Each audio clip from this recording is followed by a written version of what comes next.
आमच्या त्या ठिकाणी तुम्ही करा पण जोपर्यंत विषय एवढाच आहे की सरकार म्हणते अल्निनो येते पाऊस कमी होणार आहे।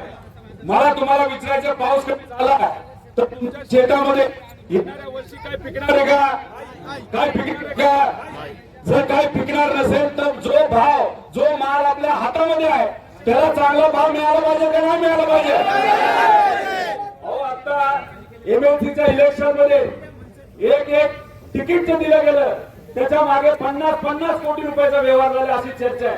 आणि मग आमच्या शेतकऱ्याला कष्टाने पिकवलेल्या कांद्याला 10 रुपये अतिरिक्त मागितले तर काय चुकतंय? काय चुकतंय का?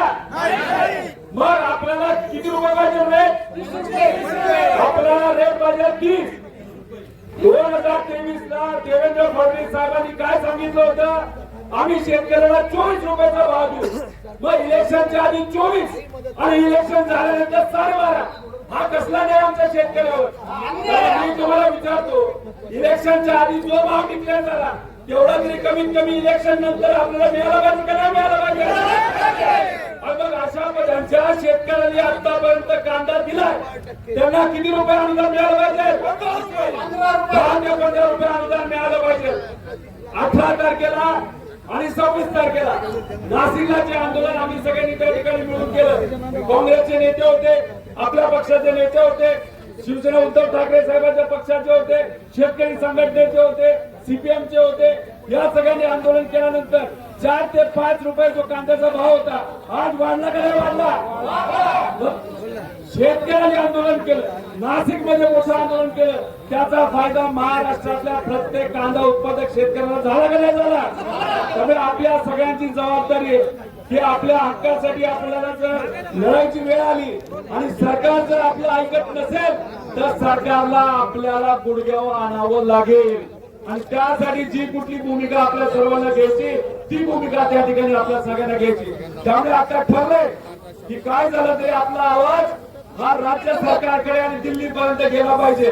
त्यामुळे सगळ्यांनी ऊन असो पाऊस असो नाही तर काही असो आपल्या हक्कासाठी आपल्या सिस्टमच्या विरोधात लढायचंय। आणि आता हा जो हायवे त्या ठिकाणी आपल्या शेतकऱ्याच्या वतीने त्या ठिकाणी अडवायचा आहे। आता याच्यात कोण असे आहेत ते घाबरतील रस्त्यावर जायला त्यांनी हात वर करा। इथं कोण असे जे स्वतःच्या हक्कासाठी लढायला तयार आहे असं कुणी आहे का? अहो ही भूमी कोणाची कशाची कुठल्या विचाराची आपल्या सगळ्यांना माहिती आहे। त्यामुळे सगळ्या शेतकऱ्यांच्या हक्कासाठी लढण्यासाठी आज काही प्रमाणात या सरकारला जागा करण्याची वेळ आली आहे। त्यामुळे शशिकांत शिंदे साहेब असतील, सपकाळ साहेब असतील, त्याच्याबरोबर काळे भाऊ असतील, बेंके भाऊ या ठिकाणी आले, पठारे भाऊ इथं आलेले, अशोक भाऊ पवार असतील आणि या भागाचं प्रतिनिधित्व करणारे जे या सभेसाठी नाही तर या आंदोलनासाठी ज्यांनी पुढाकार घेतला असेल, देवदत्त भाऊ असतील, हे सर्व लोक तुमच्यासाठी आले आणि नगरवरनं सुद्धा आपले लंके भाऊ त्या ठिकाणी आलेले। त्यामुळे कृपा करून आपल्या सगळ्यांना विनंती आहे की सरकारला जागा करायचे, अजिबात घाबरायचे नाही आणि पोलिसांना सांगायचे कारवाई करा नाही तर कलम जे टाकायचे ते आमच्यावर टाका, आमच्या शेतकऱ्यावर अजिबात तुम्ही त्या ठिकाणी कलम टाकायचे नाही।